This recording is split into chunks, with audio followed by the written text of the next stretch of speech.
hear me. I unplugged the microphone. Can you guys hear me now? Okay, let's see here. Oh, that's a problem. Let's see, headphones. Can you hear me? Okay, you can hear now. Maybe it was the headphones. I had the microphone on.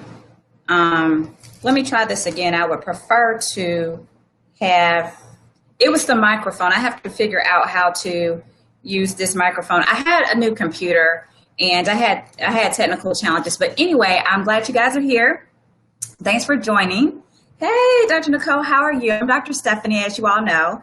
I'm your double board certified critical care physician who works with physicians who are struggling with their jobs, burnt out with their careers, or who just want some career advice. Through my books, webinars, coaching, and speaking, I help physicians discover alternative jobs and careers in medicine so they can practice medicine on their own terms. Thank you guys for joining me at my book launch. I have written a book called Real World Medicine, what your attending didn't tell you and your professor didn't know. And as you all know, I've been in St. Croix on a locums assignment for the last 7 days, and today is my last day, and it's been wonderful. And I've been working, and then after I get done working, then I go to the beach and just have a great time. And it just seems like I'm living the life. And I am enjoying my life right now. And I'm enjoying where I am in my career right now. But it hasn't always been like this for me.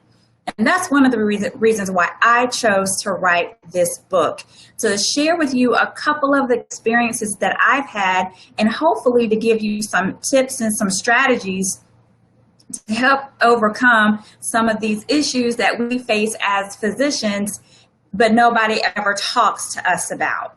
So just a little bit about my story and a little bit about my background. I'm born and raised in Tuscaloosa, Alabama. I am a Southerner. Graduated from high school, top of my class, went to the University of Alabama, Roll Tide, graduated at, fairly close to the top of my class at University of Alabama, went to UAB Medical School, great medical school, went through residency in internal medicine at Wake Forest, did a geriatrics fellowship, then I did a critical care fellowship at the University of Pittsburgh. So, my academic career, my training career were all pretty, uneventful. I had my few challenges here and there, but, I got great training, had a great time. And, when I was at the University of Pittsburgh, for any of you guys who are familiar with the University of Pittsburgh, we are all about critical care. We are the critical care gurus. And I got great training, had a great fellowship. And so when I finished my fellowship, I was ready to change the world. I was ready to be Miss Critical Care right now. Let's go to these community-based hospitals and, be an intensivist and just make sure that everybody has access to critical care. But you know what? When I got my first job, things did not work out that way. And I was like, wait a minute. Nobody told me that life as an attending is going to be like this. Nobody prepared me for the transition from going from an academic fellowship to practicing medicine with a private group in a suburban hospital in Pittsburgh. That didn't work out. And when it didn't work out, it was quite devastating. Hi, Dr. Terry. How are you? I'm glad you can hear me. I was having some technical difficulties. Thank you. But, that was quite devastating. And I kind of had to dust my, ego off and regroup. And that's when I fell into doing locums. And I did locums for a while and then I decided to go back to get my MBA because I've always had entrepreneurial interest. And then after I got my MBA, after doing locums, I decided to take a permanent job, and I don't know what I was thinking when I decided to do that. And those two jobs were very interesting, to say the least. And in the second of those two jobs, let me see, Dr. Terry, let's see here.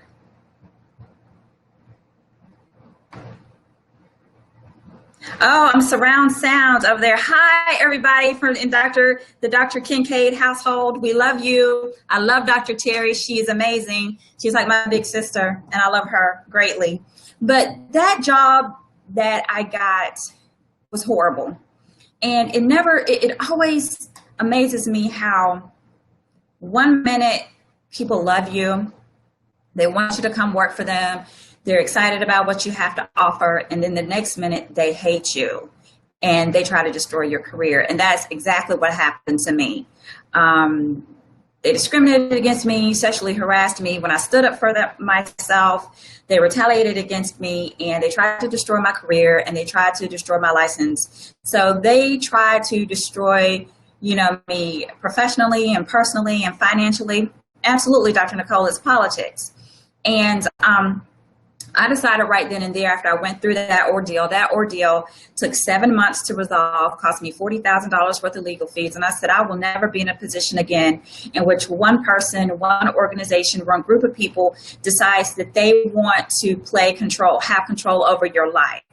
And that's when I started branching out and looking into other ways of practicing medicine so that I can have control over my life and have control over my career. But throughout this course, I've always met physicians who are struggling and have some of the same issues. And unfortunately, nobody talked to us about these issues, and we kind of feel isolated because we don't know where to turn, who to go to, and who to give us some support. So I've always had a heart to helping other people because I've been through some things and I've come through them, and I've always wanted to help other people either avoid the challenges that I had, or if they're going through these challenges, to let them know that you can come through these challenges, but you have to develop a plan and have to develop a strategy. So that's why I wrote my book, Real World of Medicine, What Your Attending Didn't Tell You and Your Professors Didn't Know. Because in the 10, 12, 15 years we spent in training, they taught us everything else. They taught us how to take care of patients. They taught us how to advocate for patients. We learned how to not only dissect a cadaver in medical school, we learned how to dissect an article in evidence-based medicine. And we learned all of this kind of stuff as it pertains to medicine, and it pertains to science. Hey, Dr. Lanise. And it pertains to taking care of patients and advocating for patients. But nobody taught us how to advocate for ourselves. And so we spend all of this time learning how to take care of other people, but we don't know how to take care of ourselves. We didn't know how to advocate for our jobs, our careers. We weren't taught how to protect ourselves professionally, legally, and financially. And those are the things that have the greatest impact, that can have the greatest impact on our careers. So like I said, that is why I wrote this book. Real World of Medicine, What Your Attending Didn't Tell You and Your Professor Didn't Know. So I need you guys to go over here and purchase this book. Download your ebook copy on your Kindle or your Kindle app. It's the website is bit.ly/Dr. Freeman. And so this is a discussion, and I'm so glad you guys are commenting, because I want to hear about your experiences and about some of the things that you learned the hard way, that you wish that somebody, your attending, your professor, your mentor pulled you to the side and sat you down and say, listen, this is what you're going to deal with. Dr. Lanise says, yes, learning how to advocate for yourself is so important. Absolutely. And that's one thing we as physicians have to be better at. I think other groups of healthcare providers are way better at advocating for their needs than we are as physicians. So the first chapter of the book is called Physicians Are Technicians. And don't be upset with me when I say this, but listen to kind of the reason why I think this. Y'all know this. Healthcare is an art. Healthcare is a science. Healthcare is a profession, but healthcare is also a business. So you have your physicians who are MDs, but the businesses are run by MBAs. Okay. So what happens is, y'all remember how when we were in medical school, we had our white coat ceremony, and we took the Hippocratic Oath to promise to do no harm. So we were basically promising to put patients first. All right. But somewhere along the lines, in terms of medical organizations and healthcare organizations, medicine became a business. And that business is run by MBAs.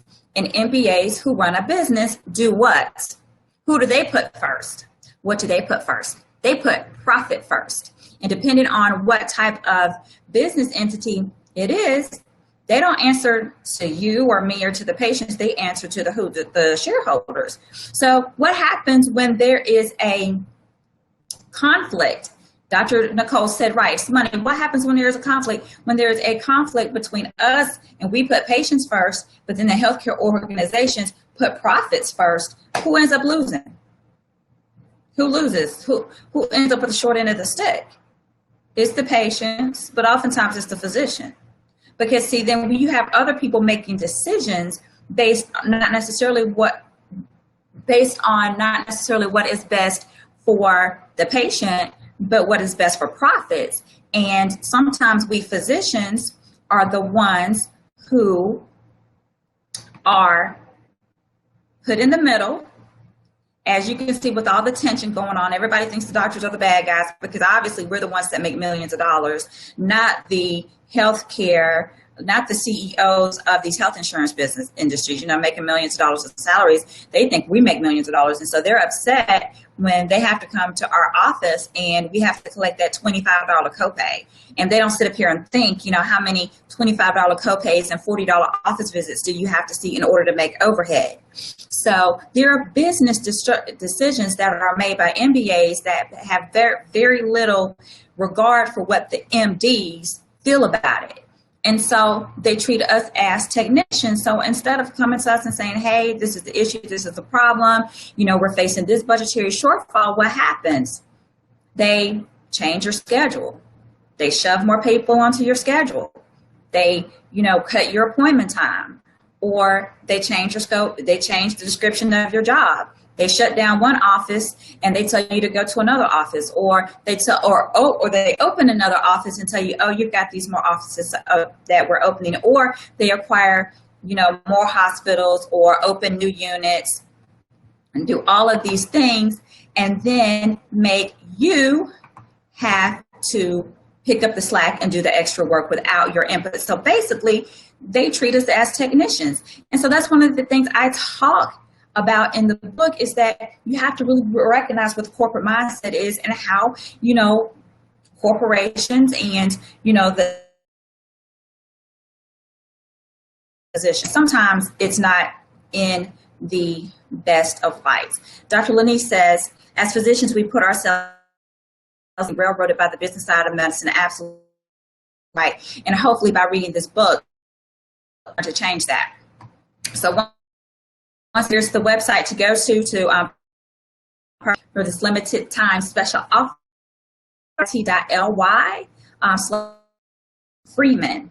Chapter 2, medicine, is entitled Employer is Not Your Friend. Let me say that again.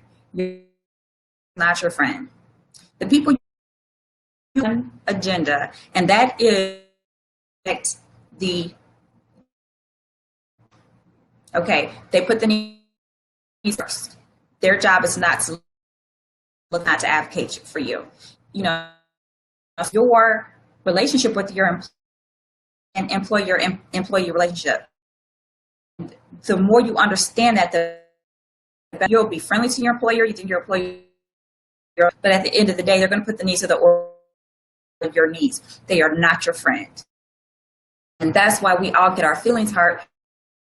We give so much to these organizations, and we put our needs like the organization first, but then at the end of the day, they have to make some decision based on what's the best for the organization. And so we have to remember that.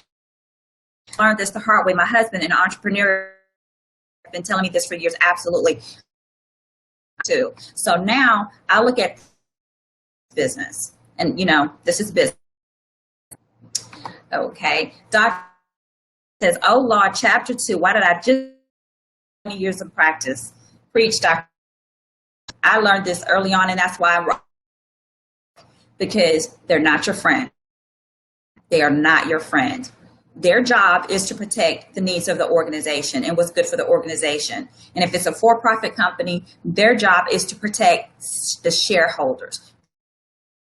company, their job is to steal organization, and they do not. Bottom line, hate to be rude, it is what it is. Talk about something that gives, and if you're not careful, really be a source of pain in your. Chapter 3, hospital policy kill your career. Imperative that you know what's going on in your hospital, who your leadership is. You have to know who your immediate bosses are, who you work for. In this day and age of, there's so many different people in your employment. If you're, that's one thing. But if you're in any kind of healthcare organization, who are you employed by? Corporation, because corporations get bought, merge, and acquisition names get changed, and then they and everything, and doing business as they work for, who's on the contract, which name, and then for your particular organization, or what's the chain of command, who's your immediate director, your chief medical officers, the CEO, or employer. Then there's the whole hospital. Who was the CNO, the CMO, CEO? Who was the CFO? Who are the managers on the unit? You have to know each and every, and then you have to actually know how to interact with them. Let's go see some of the comments here. Dr. Harris said, yes, our CEO pretty much exact thing. Our job is to protect the company. Yes, you will be paid less, but hopefully that will even. How is that good for anything? So they decisions unilaterally without who actually do the work. Let's not forget here in hospitals and healthcare organizations, and one group of people only that generate position. Nobody gets admitted to the hospital without a doctor. Labs get done without a doctor. Very for of business to form of admissions, outpatient tests, who do the work and generate the revenue, but then to without sit up until hard and pay us less, and then we still have at it. I don't think so. Nope, we're not doing that. Oh, the stream is choppy. Sorry, Dr. Leslie, I'm having technical difficulties here, and Dr. D says, hey, Dr. D, how are you? That you and Dr. Williams are able to talk about Chapter 3, hospital policy, your career. So you do players are. In addition to knowing who the leader, you have to know who the major players are. So there is that one doctor touchable in the hospital. Figure out who that doctor is.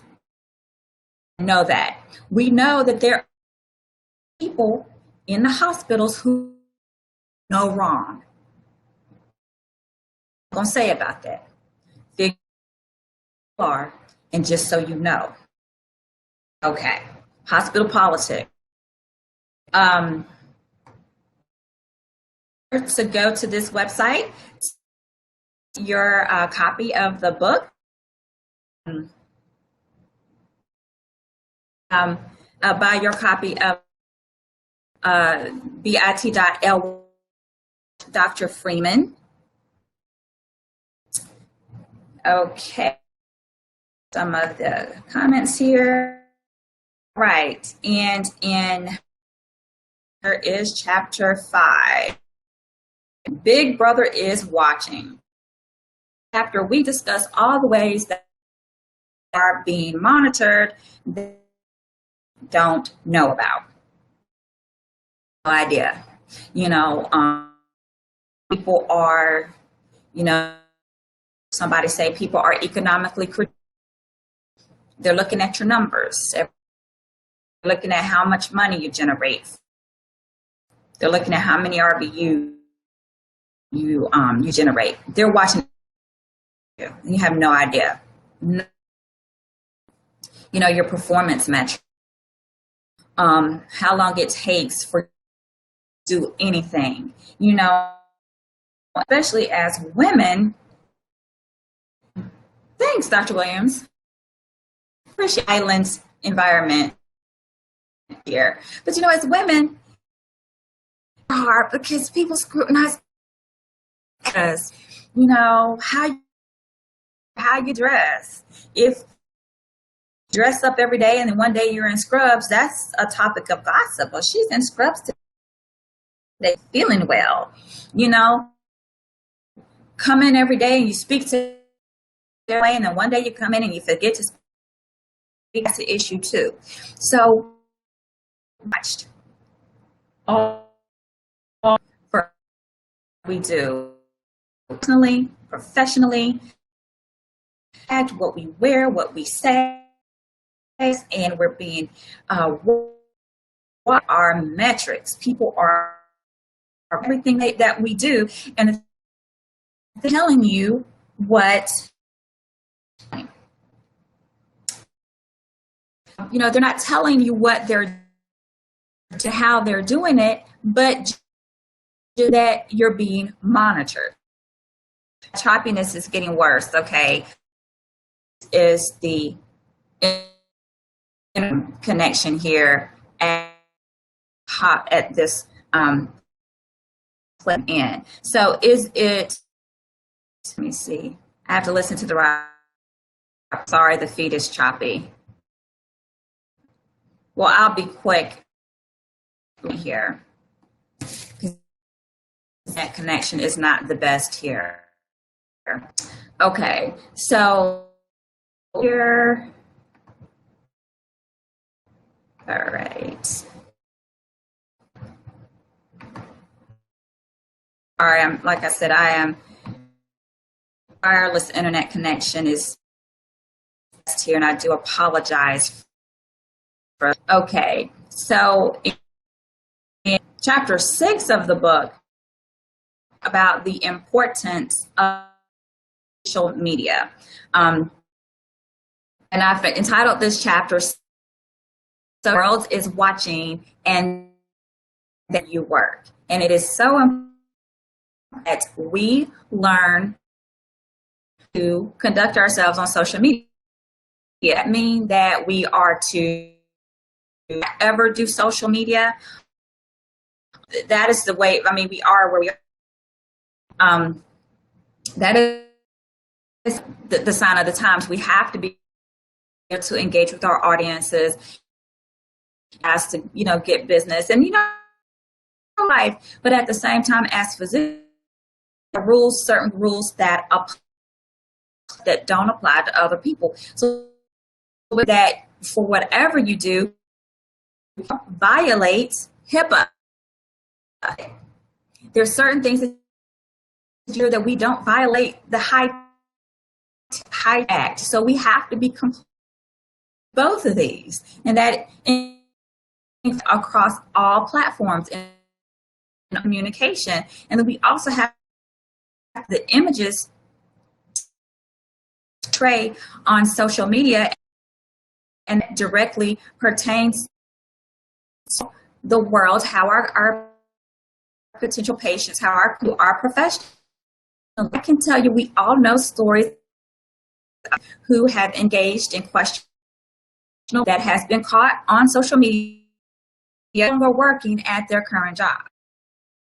We all know of physicians put some things on social media offensive, and especially during this election cycle, that offended a lot of people and working at their jobs either. So we have to know the role of social media to be aware of impact our career. So please go and get your copy of medicine at this link here, y/Dr. Free. And I just wanted to open up the floor for discussion and ask and tell us what are some lessons. Okay, the choppiness out what you're saying. So this is what I'm going to log off, back on to see if this is better.